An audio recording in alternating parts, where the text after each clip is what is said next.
स्वागत है बच्चों एक बार फिर से आपके अपने चैनल ब्रेन कनेक्टर पे। तो आज हम लोग बात करने वाले हैं कुछ इंपॉर्टेंट बातें किसके बारे में, मेंसुरेशन चैप्टर के बारे में।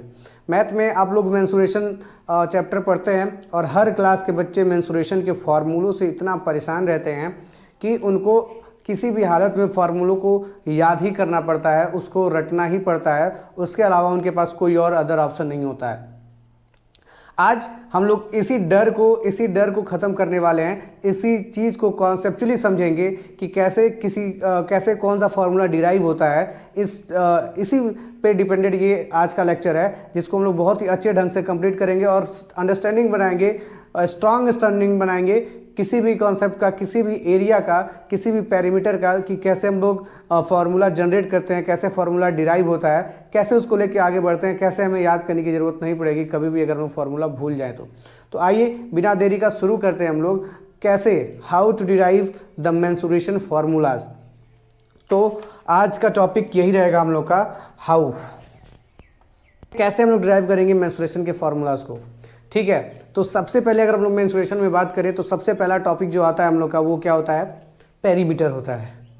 तो किसी भी फिगर का पेरीमीटर हम लोग कैसे फाइंड करते हैं, हमेशा अक्सर क्या होता है, मैं अगर पूछूं किसी से कि हाँ आप बताइए कि what is the perimeter, what will the perimeter of rectangle, तो sir L into B two L B, कुछ भी दिमाग से मिस हो जाता है। क्यों? क्योंकि आप उसको कॉन्सेप्चुअली समझे नहीं हैं। तो आइए आज हम लोग समझते हैं कॉन्सेप्चुअली कि कैसे हम किसी भी फिगर को सोच के, विजुलाइज करके अपने दिमाग में उसका फॉर्मूला जनरेट कर सकते हैं। तो हम लोग बात कर रहे हैं सबसे पहली बात किसकी, पेरीमीटर की।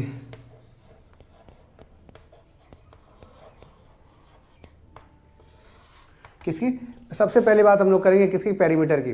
तो पेरीमीटर क्या होता है, ठीक है। तो पेरीमीटर जैसे मान लीजिए कि अगर हम लोग रेक्टेंगल की पेरीमीटर की बात कर रहे हैं, तो अगर रेक्टेंगल की पेरीमीटर की बात कर रहे हैं तो हम लोग बात ये कर रहे हैं कि पेरीमीटर मतलब ये इसके चारों तरफ की जो बाउंड्री है ना, इस फिगर की, इस रेक्टेंगल के जो चारों तरफ की बाउंड्री है, इसी को हम लोग क्या बोलते हैं, पेरीमीटर बोलते हैं। किसी भी फिगर के बाउंड्री को हम लोग क्या बोलते हैं, पेरीमीटर बोलते हैं। सर्कल के बाउंड्री को हम लोग क्या बोलते हैं, सरकमफ्रेंस बोलते हैं। यहाँ पे इसके पेरीमीटर का नाम क्या हो गया, सरकमफ्रेंस हो गया। वहीं पे इस फिगर के बाउंड्री को क्या बोलते हैं, किसी भी फिगर के बाउंड्री को हम लोग क्या बोलेंगे, पेरीमीटर बोलेंगे। जैसे अगर हम लोग ट्रायंगल बना लिए या फिर कोई भी फिगर बना लिए, किसी भी फिगर के जो ये बाउंड्री है ना, ये जो चारों तरफ लाइंस हैं, इसी को हम लोग क्या बोलते हैं, पेरीमीटर्स बोलते हैं। अब तो पेरीमीटर, अगर कोई पूछा है आपसे कि पेरीमीटर फाइंड करिए, तो पेरीमीटर फाइंड करिए, इसका मतलब ये हुआ कि इस पूरे बाउंड्री की लंबाई कितनी है वो फाइंड करने के लिए बात हो रही है। किसकी बात हो रही है कि इस पूरे बाउंड्री की लंबाई कितनी है, यहाँ से चल के यहाँ तक अगर हम लोग मेज़र करें किसी टेप से, तो मेजरिंग टेप से, तो पता चलेगा कि यहाँ से यहाँ तक की लंबाई कितनी है। वही इसकी क्या हो जाएगी, इस सर्कल की सरकमफ्रेंस हो जाएगी। अगर हम लोग इसको चारों तरफ माप लेते हैं स्केल से और सबको ऐड कर देते हैं चारों साइड को, तो वही क्या हो जाता है, इसका पेरीमीटर हो जाता है। तो पेरीमीटर कुछ और नहीं होता है, अगर कोई फिगर दिया हुआ है तो उसके सारे साइड्स के सम को क्या बोलते हैं, पेरीमीटर बोलते हैं। कभी भी आपको अगर पेरीमीटर फाइंड कर, मान लीजिए आपके घर में विंडो होगा, आपके घर में डोर होगा, आपकी क्लास में बहुत सारी चीज़ें होंगी, तो अगर आपको कोई बोल दे कि किसी भी ऑब्जेक्ट का पेरीमीटर फाइंड करिए, तो पेरीमीटर फाइंड करने के लिए मान लीजिए मैं बोलूँ कि कोई बोल रहा है आपसे कि इस मोबाइल का आप पेरीमीटर फाइंड करिए, ठीक। तो पेरीमीटर इस मोबाइल का कैसे फाइंड होगा, अब इसका पेरीमीटर मतलब ये चारों तरफ का ये लंबाई है, इसी को क्या बोलते हैं, पेरीमीटर बोलते हैं। चारों तरफ की लंबाई को तो यहाँ से यहाँ तक स्केल को माप लेंगे हम लोग, यहाँ से यहाँ तक स्केल से, यहाँ से यहाँ तक स्केल से, और यहाँ से यहाँ तक क्या कर लेंगे, स्केल से माप लेंगे, और यही हमारी क्या हो जाएगी, पेरीमीटर हो जाएगा इस फ़ोन का। तो सर फिगर्स का पेरीमीटर हम लोग कैसे फाइंड करेंगे, फार्मूला बनता कैसे है, उस चीज़ को हम लोग आज समझेंगे। तो मान लीजिए कि अगर हमें इस रेक्टेंगल के पेरीमीटर को डिराइव करना है, कैसे होगा, तो मैं आपको भी बताया हूँ कि पेरीमीटर और कुछ नहीं होता है, किसी भी फिगर के चारों साइड के सम को क्या बोलते हैं, पेरीमीटर बोलते हैं। तो चारों साइड के सम को जोड़ दिया जाए, तो अगर हम लोग पेरीमीटर का एक जनरल सा डिफिनीशन देना चाहें तो हम लोग ये बोल सकते हैं कि सम ऑफ ऑल साइड, मान लो ये 4 साइड का है तो इसके चारों साइड को ऐड कर देंगे। कोई ट्रायंगल 3 साइड का है तो उसके तीनों साइड को ऐड कर देंगे। कोई क्वाड्रिलेटरल है वो 4 साइड का है, या फिर कोई पेंटागन है 5 साइड का है, कोई हेप्टागन है 7 साइड का है, तो उनके सारे साइड्स को ऐड कर देंगे और हमारा क्या हो जाएगा, पेरीमीटर फाइंड हो जाएगा। तो तो चलिए अगर मान लीजिए अगर हम लोग इसको बोल दें ये 5 सेंटीमीटर है, तो आपको पता है कि रेक्टेंगल के आमने सामने की जो हम लोग पीछे चैप्टर में किस में पढ़े थे, बेसिक ज्योमेट्री में पढ़े थे कि फिगर्स क्या होते हैं, रेक्टेंगल का प्रॉपर्टी क्या होता है, ये सारी कुछ चीज़ें पढ़ी हुई है हम लोग। तो हम लोग को पता होता है कि रेक्टेंगल के आमने सामने की जो साइड्स होती है ना वो क्या होती हैं, बराबर होती है। अगर मतलब ये क्या हुआ कि अगर ये 5 सेंटीमीटर है तो ये भी क्या होगा, 5 सेंटीमीटर होगा। और अगर मैं मान लूँ कि ये अगर 3 सेंटीमीटर है, बट जस्ट एज्यूम इट, तो ये भी क्या होगा, 3 सेंटीमीटर होगा। तो अगर हम इसको, अगर कोई पूछेगा आपका कि इस रेक्टेंगल का पेरीमीटर बता दो, तो इस रेक्टेंगल का पेरीमीटर कैसे कर देंगे आप, मैं बताऊं कि सारे साइड को ऐड कर लेंगे, वही इसका क्या हो जाएगा, पेरीमीटर हो जाएगा। ठीक है, तो हम ऐड कर दिए 5 + 3 + 5 + 3, यही तो है चारों साइड, और इन चारों साइड को हम लोग ऐड कर देंगे। तो जब ऐड करेंगे तो ये हो जाएगा आपका क्या, 16 सेंटीमीटर। तो 16 सेंटीमीटर इसका पेरीमीटर हो गया। ठीक है, हो गया सर, आपका बात समझ में आ गया कि ये चारों साइड को ऐड कर देंगे। किसी फिगर में कोई भी साइड दिया रहेगा, मान लीजिए अगर ऐसा कुछ दिया हुआ है, इसका कुछ दिया हुआ है 6 6 6 6 6 6, तो अगर कोई पूछेगा इसका पेरीमीटर क्या होगा, तो 1 2 3 4 5 6 6 या 36 सेंटीमीटर इसका क्या हो जाएगा, पेरीमीटर हो जाएगा इस फिगर का। किसी फिगर का अगर स्क्वायर का बोल दिया जाएगा, मान लीजिए आपको ऐसा स्क्वायर दे दिया गया, ऐसा कुछ फिगर आपको ऊट पटांग फिगर आपके बुक में दिया रहता है, सबका मेजरमेंट लिखा रहता है, ये 4 सेंटीमीटर हो गया, ये 5 सेंटीमीटर हो गया, ये 5 सेंटीमीटर, तो ये भी 5 सेंटीमीटर, ये 1 सेंटीमीटर, ये 1 सेंटीमीटर, ये क्या हो जाएगा आपका 2 सेंटीमीटर। ठीक, बस ऐसे ही ये दे देगा आपका 3 सेंटीमीटर, ये भी 3 सेंटीमीटर। ऐड करिए, इनका पेरीमीटर बताइए, तो इनके सारे साइड्स को ऐड कर लेंगे। तो यहाँ से अगर ऐड करना शुरू करें हम लोग, तो 4 + 5 9 + 1 10 + 3 13 2 15 3 18 1 19 19 5 24, तो इसका पेरीमीटर क्या हो जाएगा, 24। मतलब आपको ये बात तो समझ में आ गई है कि अगर हमें पेरीमीटर बोला जाएगा किसी भी चीज़ को निकालने का, तो हम लोग क्या कर देंगे, उसको जस्ट स्केल से माप लेंगे और जितना सेंटीमीटर टोटल आएगा सबको ऐड कर लेंगे और हमारा पेरीमीटर हम लोग के पास होगा। बट क्या होगा कि अगर हम किसी सर्कल के पेरीमीटर की बात कर दें, तो यहाँ पे टेप लेके मापना पड़ेगा। टेप आपको हर जगह मिलेगा नहीं, या फिर थ्रेड से मापेंगे, फिर थ्रेड को किस पे मापेंगे, स्केल से मापेंगे, तो उसके बाद पता चलेगा सरकमफ्रेंस। तो हर जगह हम लोग ये प्रैक्टिकली नहीं कर सकते हैं, इसीलिए हम लोग क्या बनाते हैं, फॉर्मूला।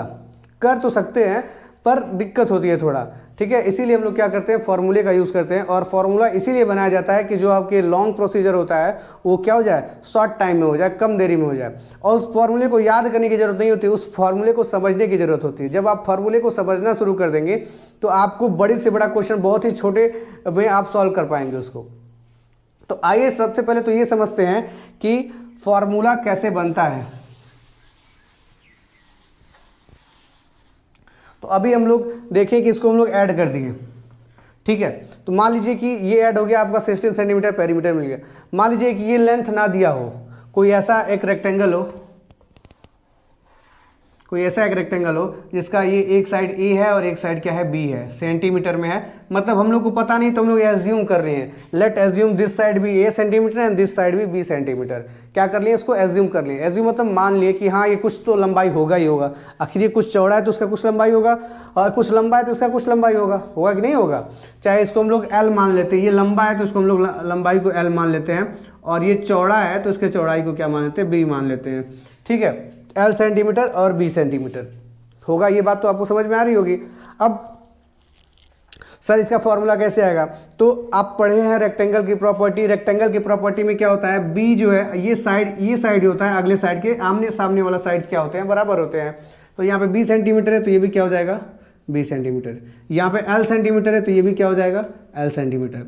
अब आप बताएं सर कि पेरीमीटर का डिफिनीशन क्या, पेरीमीटर का डिफिनीशन मैं बताऊं क्या, कि sum of all side, sum of all sides, sum of all sides कर दीजिए। तो सम ऑफ ऑल साइड करिए, तो इनको हम लोग ऐड कर दें। अगर हम लोग इसको ऐड करेंगे तो हम लोग के पास आएगा perimeter is equal to B plus L plus B, ठीक है। अब आप लोग अलजेब्रिक एक्सप्रेशन में पढ़े हैं कि लाइक टर्म आपस में ऐड होते हैं। लाइक टर्म मतलब जो एक जैसे दिखने वाले हैं वो क्या होते हैं, ऐड होते हैं। नहीं पढ़े हैं तो जान लीजिए, बेसिक सा कॉन्सेप्ट है इसमें कि बी है तो वो बी में ही ऐड होगा, ठीक है। एल है तो एल में ही ऐड होगा और ये किसी भी वेरिएबल्स में नहीं ऐड हो सकता है। ठीक है, तो हम क्या करते हैं, जो सेम है, सेम जो एक जैसे दिखाई देते हैं उनको क्या बोलते हैं, लाइक टर्म, और लाइक टर्म ही आपस में ऐड होते हैं। तो अगर ये ऐड होगा तो पेरीमीटर इज इक्वल टू क्या, बी प्लस बी ऐड होगा तो क्या हो जाएगा 2b, और एल प्लस एल ऐड होगा तो क्या हो जाएगा 2l हो जाएगा। ठीक है, अब यहाँ से हम लोग 2 दोनों में है तो 2 को बाहर निकाल लेते हैं, कॉमन कर लेते हैं, तो ये क्या हो जाएगा b प्लस एल। तो ये हमारा फॉर्मूला किसका निकल गया, पेरीमीटर ऑफ द रेक्टेंगल। किसका फॉर्मूला निकल गया, ये पेरीमीटर ऑफ द रेक्टेंगल। आपको ये समझ में आया होगा कि कैसे ये फॉर्मूला निकला है। अब बताइए 2 इंटू बी प्लस एल चाहे 2 इंटू एल प्लस बी, ये हमारा फॉर्मूला होता है पेरीमीटर ऑफ द रेक्टेंगल। यही याद करने में इतना चक्कर आता है।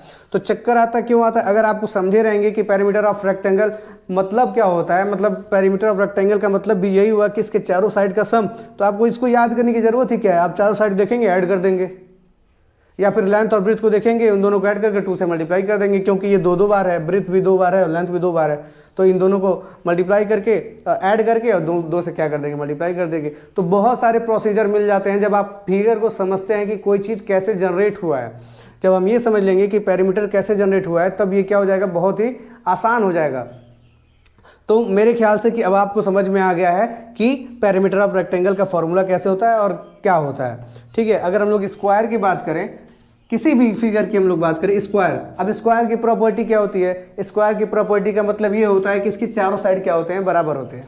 इसके क्या होते हैं, चारों साइड बराबर होते हैं। तो अगर चारों साइड अगर हम लोग बराबर कर दें, तो अगर ये a सेंटीमीटर है तो ये भी क्या हो जाएगा, a सेंटीमीटर, और ये a सेंटीमीटर होगा तो ये भी क्या हो जाएगा, a सेंटीमीटर। तो अगर इसके पेरीमीटर की बात करें तो ये क्या होगा, a plus a plus a plus a। अब इनका जब a प्लस a सारे लाइक टर्म है, तो ये कितनी बार है, 4, 1 आम 2 आम 3 आम। जब आपको नहीं समझ में आया कि कैसे हम लोग ऐड करेंगे, ए कैसे ऐड होगा, तो बस आप इसको आम समझ लीजिए, और आम समझिए कि यहाँ पे 1 आम है, 2 आम है, 3 आम है, 4 आम, तो कुल मिला कितने आम हुए, 4 आम हुए। तो यहाँ लिख दीजिए 4, और ए मतलब क्या माने थे, आम, तो ये हो गया क्या, 4 आम। 4 आम मतलब 4 इंटू ए, 4 क्या है आपका पूरा साइड है, ए क्या है आपकी साइड है, और ये 4 क्या है, बता रहा है कि 4 साइड से क्या मल्टीप्लाई हुआ है। तो ये क्या हो जाएगा, पेरीमीटर ऑफ द स्क्वायर।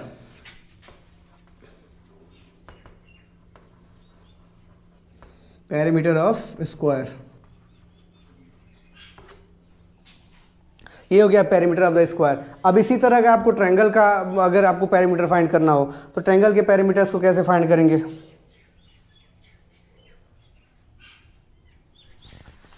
ये आप नोट भी करते जाइएगा, नोट्स बनाते जाएंगे तो आपके लिए इजी होता जाएगा। अब ट्रायंगल की बात करें हम लोग, तो ट्रायंगल देखिए, ट्रायंगल में 3 प्रकार के ट्रायंगल होते हैं। ठीक है, 3 प्रकार के, एक को बोलते हैं इक्विलेटरल, जिसके सारे साइड क्या होते हैं, बराबर होते हैं। एक होता है आइसोसेल्स, जिसके सिर्फ 2 साइड बराबर होते हैं। और एक होता है क्या, स्केलन ट्रायंगल, जिसके तीनों साइड क्या होते हैं, डिफरेंट होते हैं। जिसके तीनों साइड क्या होते हैं, डिफरेंट होते हैं। तो देखिए यहाँ पे तीनों साइड बराबर है, यहाँ पे 2 साइड सिर्फ बराबर है, और यहाँ पे क्या, तीनों साइड क्या है, डिफरेंट है। ठीक, तो अब तीनों साइड डिफरेंट है तो तीनों के अलग अलग मेजरमेंट आएंगे। इक्विलेटरल ट्रायंगल में क्या होता है, सारे साइड इक्वल होते हैं। तो सारे साइड अगर इक्वल होते हैं तो मतलब अगर ये a सेंटीमीटर का है तो ये भी क्या होगा, कुछ a सेंटीमीटर का होगा। a सेंटीमीटर आप समझ रहे हैं ना, मतलब मैं कोई भी एज्यूम कर रहा हूँ लेंथ को, कोई भी लेंथ को मान लीजिए। ठीक है, तो ये क्या हो गया, a सेंटीमीटर, तो ये भी a सेंटीमीटर, क्योंकि यही प्रॉपर्टी होती है इक्विलेटरल ट्रायंगल की। इक्विलेटरल ट्रायंगल की प्रॉपर्टी यही होती है कि तीनों साइड को ऐड करना होता है। तो अगर मैं बोलूँ कि इसका पेरीमीटर फाइंड करिए, तो पेरीमीटर इसका क्या हो जाएगा, p is equal to a plus a। तो p इक्वल टू क्या हो जाएगा, 3a centimetre. a plus a 1 आम 2 आम 3 आम, कितने आम, 3 आम, तो 3 और ये आम मतलब साइड। ठीक है, उसके बाद अगर हम लोग इसकी बात करें तो यहाँ पे बता रहा है कि कोई 2 साइड बराबर है, मतलब अगर कोई ये 5 सेंटीमीटर है तो ये भी क्या होगा, 5 सेंटीमीटर होगा। मतलब अगर ये a होगा तो ये भी क्या होगा, a होगा। ठीक है, दोनों की सेंटीमीटर, दोनों की लंबाई क्या है, बराबर है, तो दोनों को हम लोग कर लेंगे a सेंटीमीटर और a सेंटीमीटर।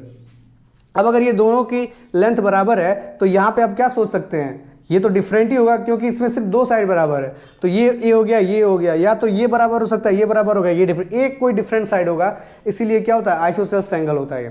ठीक है, अब अगर आइसोसेल्स ट्रायंगल हो गया ये, तो ये क्या होगा, 20 सेंटीमीटर। ठीक।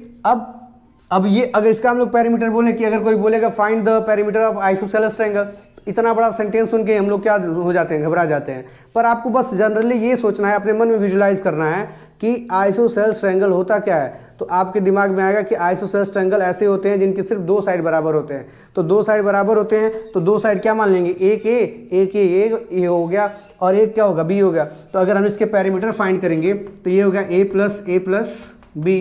तो ए प्लस ए आपस में ऐड होंगे और ए प्लस ए आपस में जब ऐड होंगे तो ये क्या हो जाएगा, 2a प्लस बी। तो ये क्या, ये सिर्फ विजुअलाइजेशन से आपके मन में आ जाएगा। जब मैं अगर पूछूं कि पैरामीटर ऑफ रेक्टेंगल क्या होगा, आंख बंद करेंगे, पैरामीटर रेक्टेंगल को अपने दिमाग में लाएंगे और दिमाग में जैसे लाएंगे आपको पता लगेगा कि दो साइड इसके आमने सामने के बराबर होते हैं। तो अगर ये ए तो ये भी ये बी तो ये भी मतलब A plus A 2a, B plus B 2b और दोनों को ऐड करेंगे 2l plus B, 2 into L plus B. वैसे ही अगर रेक्टेंगल की बात कर रहे हैं तो आंख बंद करेंगे, दिमाग में रेक्टेंगल लाएंगे। रेक्टेंगल मतलब जैसे स्क्वायर मतलब जिसके चारों साइड बराबर होते हैं। तो चारों साइड बराबर तो ए प्लस ए प्लस ए प्लस ए क्या हो जाएगा, 4a हो जाएगा। वैसे ही दिमाग को बंद करेंगे या फिर सोचेंगे, विजुलाइज करेंगे कि आइसोसेलेस ट्रायंगल होता कैसा है, स्केलेन ट्रायंगल होता कैसा है, इक्विलेटरल ट्रायंगल होता कैसा है, और आपके पास पैरामीटर आपके सामने होगा। तो अगर हम लोग बात करें इसका, तो ये तो कोई भी साइड बराबर नहीं है। तो इसका कोई मान लीजिए a सेंटीमीटर होगा, कोई b सेंटीमीटर होगा, कोई c सेंटीमीटर होगा। तो इसका पैरामीटर क्या हो जाएगा, a प्लस बी प्लस सी।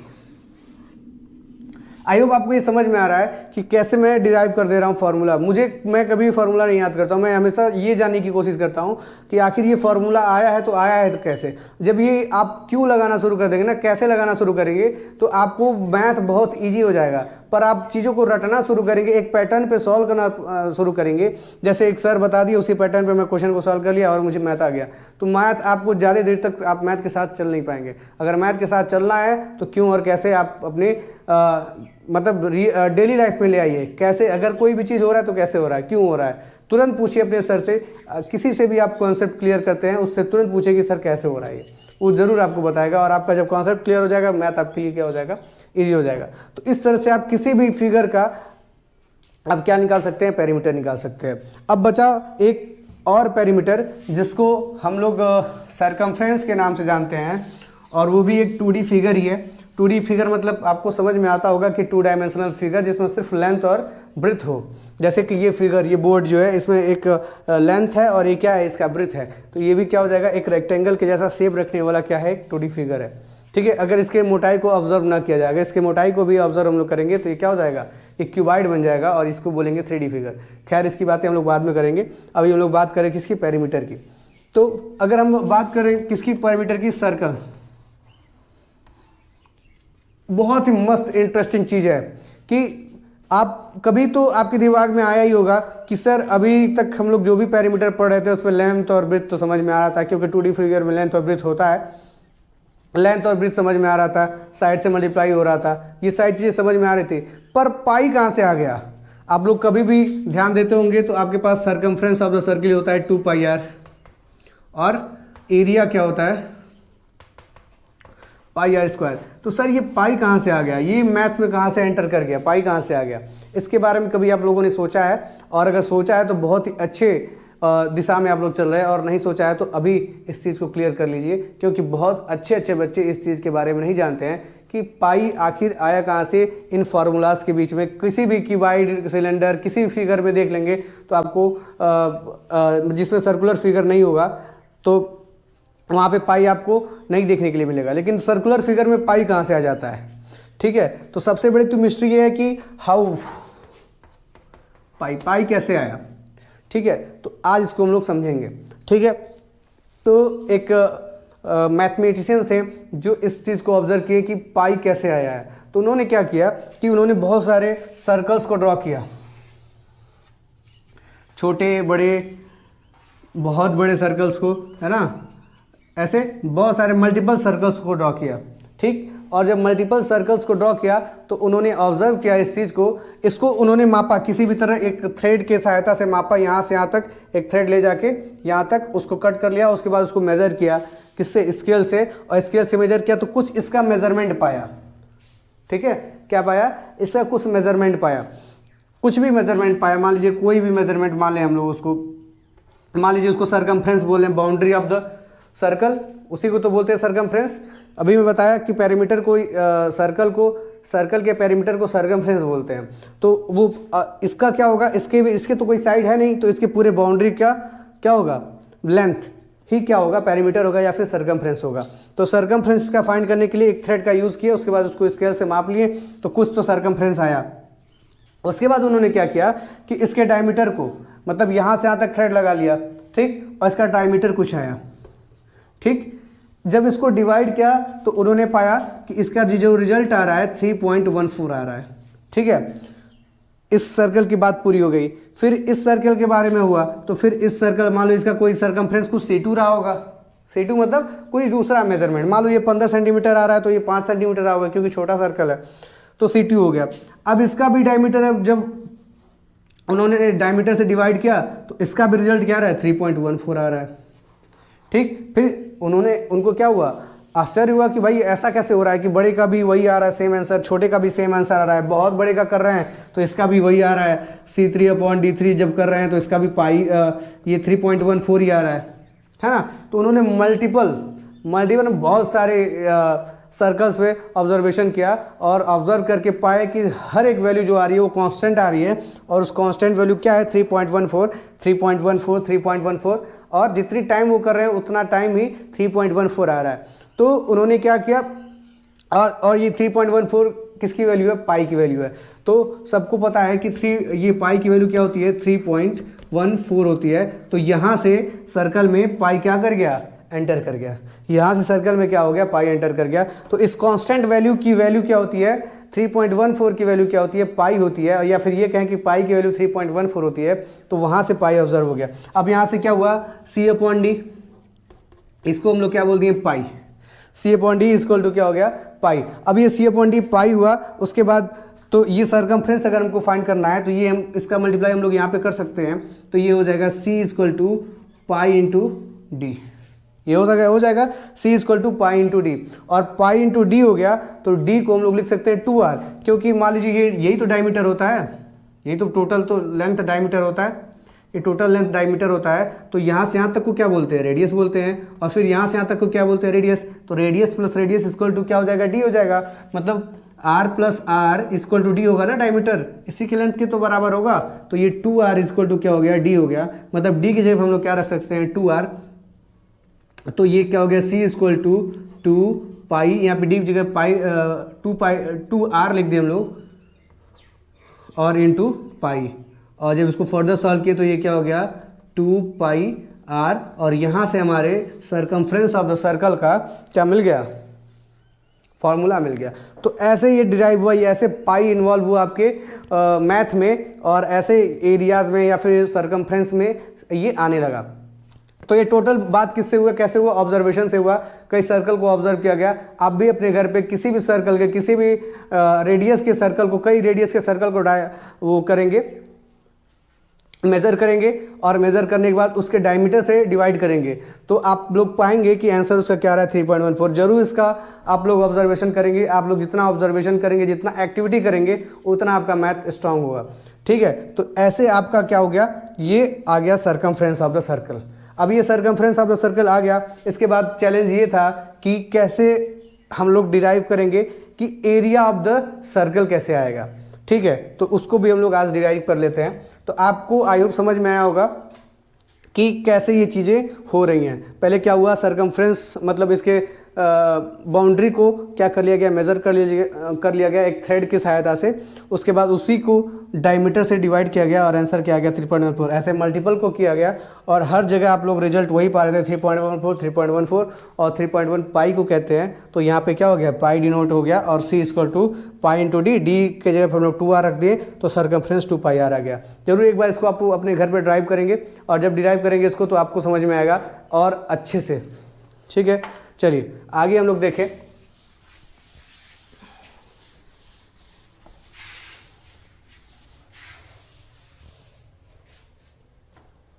अब अगर हम लोग आगे बढ़ें तो πr² एरिया कैसे आ गया सर, तो ठीक है, एक सर्कल को लिया गया, ठीक, ये सर्कल है, इसको ट्रायंगुलर स्ट्रिप्स के फॉर्म में इसको कट किया गया। बहुत सारे ट्रायंगुलर स्ट्रिप्स के फॉर्म में क्या किया गया, कट किया गया।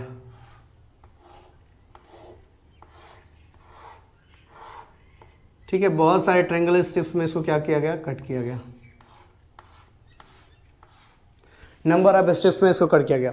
अब देखिए, चाहे किसी भी फिगर को, मान लीजिए अगर ये फिगर है, इसको हम लोग कट कर दें तो इसका एरिया ऐड करेंगे तो फिर तो वही रेक्टेंगल का एरिया आ जाएगा। ठीक है, चाहे इसको हम लोग कितना भी टुकड़ा कट कर दें, इसके सारे एरिया को अगर हम लोग ऐड करेंगे तो फिर से वो रेक्टेंगल का एरिया हमें मिल जाएगा। सेम वर्क इसमें भी हुआ, बस इसको हम लोग क्या कर दिए, इसको कट किए ट्रेंगुलर फॉर्म में और इसको एक एक स्ट्रिप्स को ऐसे अरेंज कर दिए कि वो एक रेक्टेंगल जैसा दिखने लगा। देखिए, अगर हम लोग इसको ऑब्जर्व करें तो ये एक लाइन दिखाई दे रहा है यहाँ पे इस ट्रायंगल का, यहाँ पे भी इस ट्रायंगल के लिए देखिए, इस ट्रायंगल के लिए ऑब्जर्व करिए तो ये क्या एक लाइन के जैसा दिखाई दे रहा है, नहीं दिखाई दे रहा है। जब बहुत छोटे छोटे टुकड़े में कट करेंगे तो ये रेक्टेंगल अगर ऐसा दिखाई देगा, ये ट्रायंगल ऐसा दिखाई देगा, है ना। जब ये लंबा होगा तो ये क्या होगा, एक सीधी लाइन दिखाई देगा। तो हम लोग क्या किए, इसको कट कर दिए, जब छोटे छोटे टुकड़े में कट किए और इसको ऐसे अरेंज कर दिए, एक को ऐसे और एक को ऐसे, एक को ऐसे, एक को ऐसे, थोड़े से मेरे से तिरछा जा रहा है, तो ये कैसा हो गया,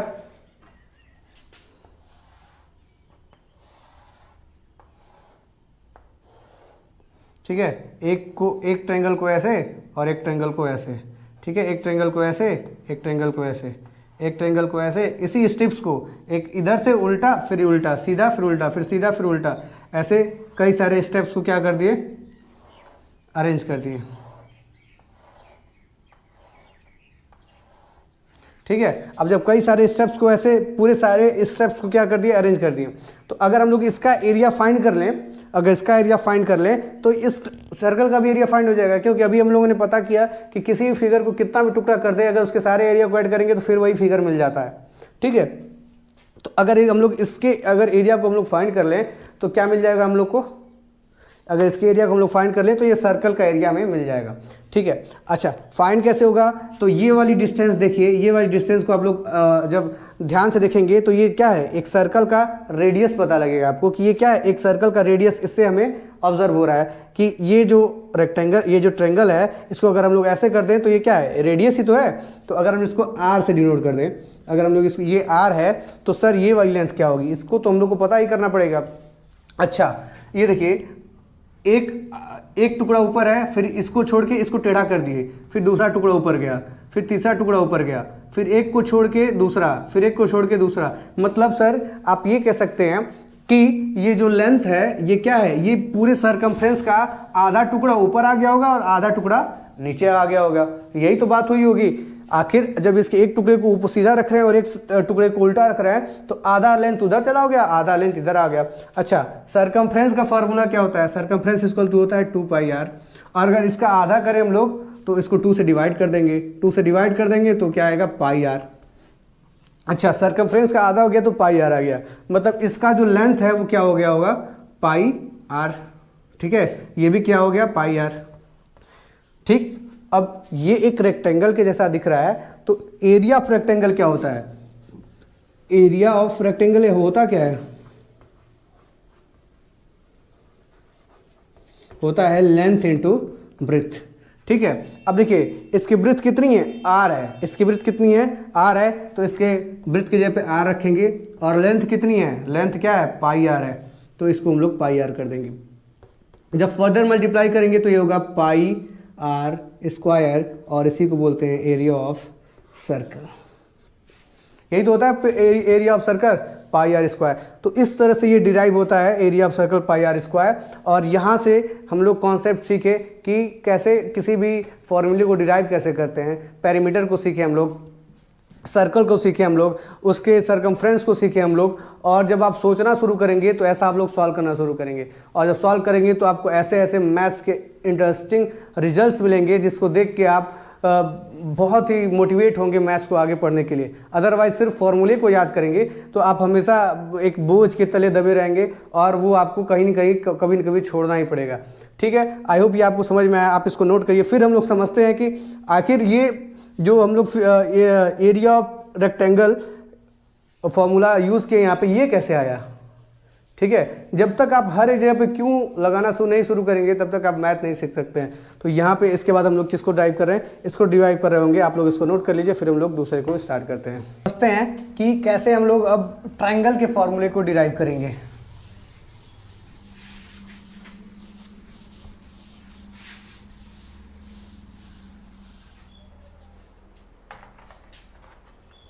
ट्राइंगल, सपोज एक ये ट्रायंगल है,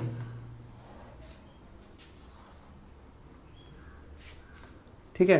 तो ट्रायंगल के फॉर्मूले को डिराइव करने के लिए हम लोग ट्रायंगल का यूज़ करते हैं। तो यहाँ पे एक ट्रायंगल है, इसी की एक कॉन्ग्रुएंट ट्रायंगल हम लोग बना लेंगे। सेम ऐसे ही एक कॉन्ग्रुएंट ट्रायंगल बना लेंगे।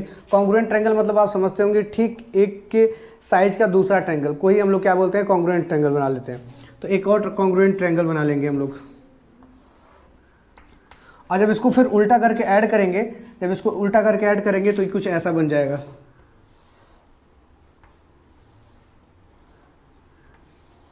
ऐसा देखिए, ये है, इसको उल्टा करके हम लोग ऐड करें तो एक ऐसा बन जाएगा, रोमबस की तरह बन जाएगा, ठीक है, या फिर पैरेललोग्राम की तरह बन जाएगा। अब हम लोग क्या कर सकते हैं कि ये देखिए, अगर हम लोग इसको यहाँ से कट कर दें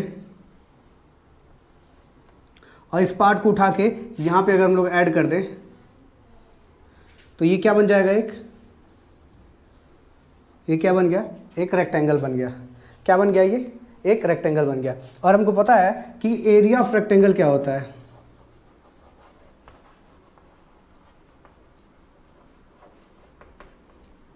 area of rectangle is equal to L into B, ठीक है।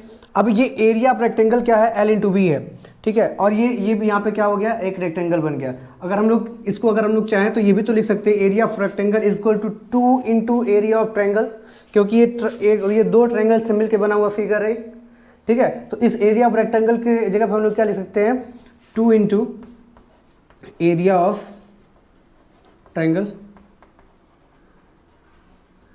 Equal to L into B, ठीक है। तो यहां से क्या हो जाएगा, एरिया ऑफ ट्रायंगल क्या बनेगा,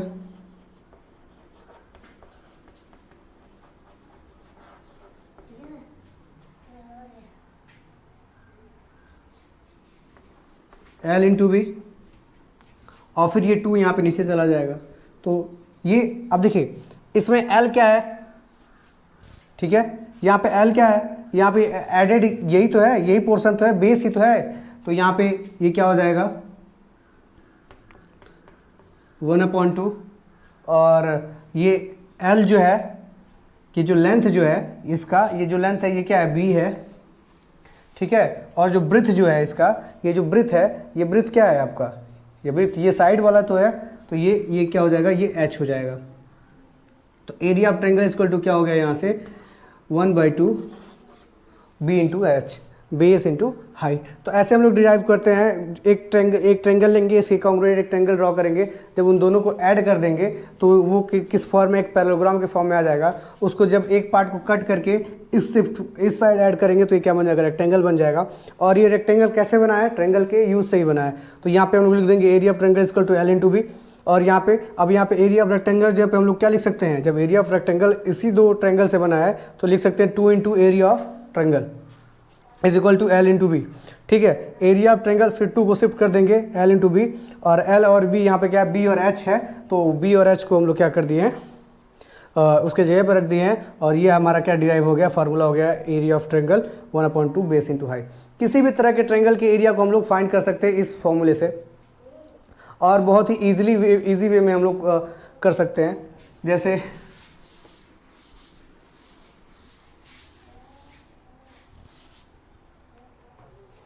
मान लीजिए ऐसा कोई ट्रायंगल है, इसका एरिया फाइंड करना है, तो ये क्या हो जाएगा आपका, H हो जाएगा, ये क्या हो जाएगा, H हो जाएगा, ये क्या हो जाएगा आपका, बेस हो जाएगा, ठीक है। अगर हम लोग इसको सॉल्व करना चाहें तो कैसे ये सॉल्व होगा, अगर हम लोग इसको सॉल्व करना चाहें तो ये कैसे सॉल्व होगा। तो इसको हम लोग को सॉल्व करने के लिए हम लोग को क्या करना पड़ेगा, ये देखिए, अगर हम लोग इसका यहाँ पे अगर परपेंडिकुलर डाल दें, ठीक है, तो हम लोग ये कह सकते हैं, मान लीजिए इस ट्रायंगल का नाम हो गया ABC, तो हम लोग लिख सकते हैं area of triangle ABC is equal to area of triangle, area of triangle ये लिख सकते हैं, यहाँ पे नाम दे देते हैं ACD,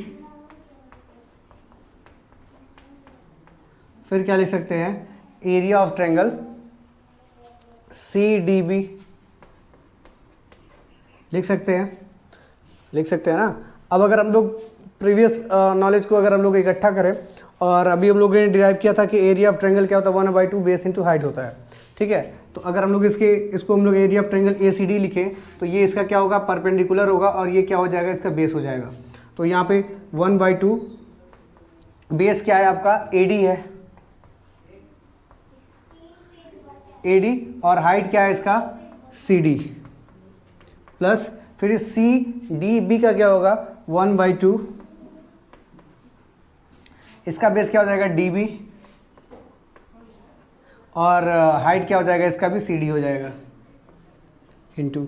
अब यहाँ पे हम लोग देख रहे हैं 1/2 CD दोनों में है, तो 1/2 CD को क्या कर लेंगे, कॉमन कर लेंगे, तो 1/2 CD कॉमन हो गया, और 1/2 CD कॉमन हो गया तो ये क्या हो जाएगा AD प्लस BD, और AD प्लस BD हो गया, तो AD प्लस BD आपको यहाँ पे दिखाई दे रहा होगा, AD plus BD equal to क्या है AB है, तो 1/2 CD इंटू AB, और ये क्या हमारा एरिया ऑफ ट्रायंगल का फार्मूला हो जाएगा। CD यहाँ पे क्या है H है, तो यहाँ पे क्या है 1/2 CD is H and AB is base. तो ये हम लोग किसी भी ट्रायंगल पे ये फार्मूला अप्लाई होता है। एक बात और आप लोग जानेंगे कि ये करस्पॉन्डिंग साइड पे डिपेंड करता है कि बेस कौन सा लेंगे, ठीक है। मान लीजिए कि अगर दो कोई ट्रायंगल दिया हुआ है, ऐसा कोई ट्रायंगल दिया हुआ है, यहाँ पे इसका हाइट ये परपेंडिकुलर है, और यहाँ पे ये परपेंडिकुलर है, तो यहाँ पे अगर मान लीजिए इसका ये हाइट दिया हुआ है 5 सेंटीमीटर, ठीक है, और ये बेस दिया हुआ है 10 सेंटीमीटर, और यहाँ पे ये दिया है 10 सेंटीमीटर या 12 सेंटीमीटर, तो हम लोग करस्पॉन्डिंग हाइट लेंगे जहाँ पे बेस हम लोग को फाइंड रहेगा। इस तरीके से हम लोग डिराइव करते हैं किसको, एरिया ऑफ ट्रायंगल को। अब इसी एरिया ऑफ ट्रायंगल से आप एरिया ऑफ रेक्टेंगल भी डिराइव कर सकते हैं बहुत ईजिली, जैसे कि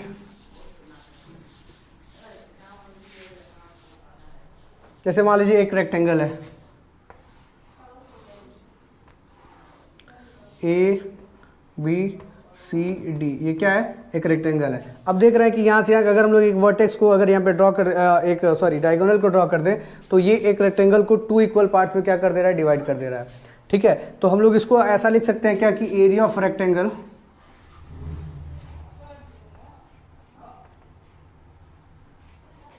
equal to area of triangle क्या हो जाएगा, ADC plus area of triangle ABC,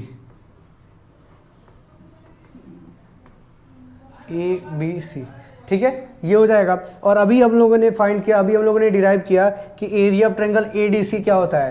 तो एरिया ऑफ ट्रायंगल क्या होता है, बेस इंटू हाइट होता है। अगर हम लोग इसको बेस मान लें, इसको हाइट मान लें, तो ये क्या हो जाएगा 1/2 इंटू बेस क्या है DC इंटू हाइट कितना है AD प्लस ABC कितना होगा ABC, तो यहाँ पे ये इसका क्या आ जाएगा, बेस हो जाएगा, ये इसका क्या हो जाएगा, हाइट हो जाएगा। तो बेस इसका क्या है AB है, और हाइट कितना है इसका BC, ठीक। अब यहाँ पे आप देख सकते हैं कि यहाँ पे जो बेस और हाइट है, ठीक है, बेस और हाइट, यहाँ पे देखिए अगर हम लोग AD के जगह पे, अगर CB के जगह पे अगर हम लोग AD रख दे तो कोई दिक्कत नहीं होगी। आइए रख के देख लेते हैं। यहाँ पे देखिए, यहाँ पे क्या है, CB is equal to DA है, और DC इज इक्वल टू क्या है, AB है, ठीक है। तो हम इसे क्या कर सकते हैं, ये वैल्यू यहाँ पे पुट कर सकते हैं। तो ये 1/2, अब देखिए एक कोई वैल्यू को पुट करेंगे यहाँ पे, देखिए DC की जगह हम लोग क्या लिख सकते हैं, DC की जगह हम लोग क्या लिख सकते हैं, DB, यहाँ पे AB है, तो किसको हम लोग को बदलना सही रहेगा, CB BC, DC की जगह पे हम लोग AB पुट करते हैं, तो ये क्या हो जाएगा, A B into A D plus A B, और बी सी की जगह पे हम लोग क्या पुट करते हैं, सी बी की जगह क्या पुट कर सकते हैं, डी ए। तो यहाँ पे ए डी डी ए और ए डी डी ए दोनों एक ही है। जब हम लोग इसको फर्दर ऐड करेंगे तो ये क्या हो जाएगा, 1/2 इंटू, अभी ये क्या हो जाएगा, ए b plus A B into d a है और a B into d a, तो ये क्या हो जाएगा 2 into 2 a B into d a. ठीक है, ये ऐसा हो जाएगा। यहाँ पे 2 से 2 कट जाएगा और आंसर क्या आ जाएगा आपका, a B into d a. और ए बी डी ए आप देख सकते हैं, ए बी क्या है यहाँ पे बेस है और डी ए क्या है आपका हाइट है। तो यहाँ से आप एरिया ऑफ ट्रायंगल आप लोग लिख सकते हैं बेस इंटू हाइट, और बेस क्या है, बेस ये आपका क्या है, लेंथ है, और हाइट क्या है आपका ब्रेथ है। तो ये एरिया ऑफ ट्रायंगल हो जाएगा आपका। एरिया रेक्टेंगल क्या हो जाएगा, एल इंटू बी। तो इस तरह से हम लोग डिराइव करते हैं, थोड़ा सा अपना अंडरस्टैंडिंग यूज़ करेंगे और हम लोग किसी फॉर्मूले को डिराइव कर लेंगे। हालांकि डिराइव करने से बेहतर है कि इन फार्मूलों को आप लोग ईजिली आप लोग अपने दिमाग में बैठा सकते हैं। किसी भी ट्रायंगल का अगर एरिया 1/2 बेस इंटू हाइट होता है तो इसको आप इतना ना करके आप अपने दिमाग में ये भी ला सकते थे कि इसका अगर एरिया 1/2 बेस इंटू हाइट होगा तो इसका भी तो एरिया 1/2 बेस इंटू हाइट होगा, और जब इन दोनों को जोड़ लेंगे तो अगर यहाँ से हम लोग कुछ कॉमन करते हैं तो यहाँ पे सब कुछ कॉमन हो जाएगा, मतलब ये एक आम ये है और एक दूसरा आम ये है, तो ये दोनों जब ऐड होंगे तो हाफ हाफ मिलके क्या हो जाएंगे, कंप्लीट हो जाएंगे, और बी इंटू एच, और बी और एच में से लेंथ और ब्रेथ हम लोग डिफाइन कर लेंगे और यहाँ पे एल इंटू बी हो जाएगा। ठीक है, तो हम लोग थोड़ा सा कॉन्सेप्चुलाइज करेंगे चीज़ों को, अपने दिमाग में सोचेंगे, एक ट्रायंगल को दूसरे ट्रायंगल से जोड़ेंगे तो रेक्टेंगल बन जाएगा। रेक्टेंगल का हाफ करेंगे, अब देखिए रेक्टेंगल का फॉर्मूला क्या होता है, एल इंटू बी होता है। जब उसको हाफ कर देंगे तो half into l into b हो जाएगा, और एल इंटू बी ही क्या होता है, बी इंटू एच होता है। ठीक है, तो वहाँ से आपको area of rectangle, area of triangle मिल जाएगा। तो ये सारी चीज़ें बहुत ही ईजी होती हैं। आज हम लोगों ने देखा पेरीमीटर ऑफ द फिगर्स में किसका देखा हम लोगों ने, ट्रायंगल का देखा, सर्कल का देखा, उसके बाद स्क्वायर का देखा, रेक्टेंगल का, हर एक फिगर का 2D फिगर का देखा। उसके बाद हम लोगों ने देखा एरिया कैसे हम लोग डिराइव करते हैं, सर्कल का या फिर किसी भी फिगर का, रेक्टेंगल का या फिर स्क्वायर का। जैसे रेक्टेंगल का आप लोग किए ऐसे स्क्वायर का भी डिराइव कर सकते हैं, उसका होता है ए स्क्वायर होता है, ए इंटू ए। तो इस तरीके से आप लोग जब चीज़ों को सोचेंगे, अपने दिमाग में विजुलाइज करेंगे और उसको फिर जब मेहनत करेंगे उसके ऊपर, तो आपको हर एक चीज़ ईजी लगने लगेगा। आई होप ये वीडियो आपको अच्छा लगा होगा, पसंद आया होगा, और इसी तरह की वीडियो पाने के लिए इस चैनल पे बने रहिए, पूरे वीडियो को देखिए, और जो पूरा वीडियो देखा है उसको बहुत बहुत धन्यवाद। अपने रिव्यू को जरूर दीजिएगा, कमेंट को जरूर बताइएगा कि सर ये वीडियो कैसा लगा, और फिर मिलते हैं हम लोग नए वीडियो में। Keep learning, keep watching.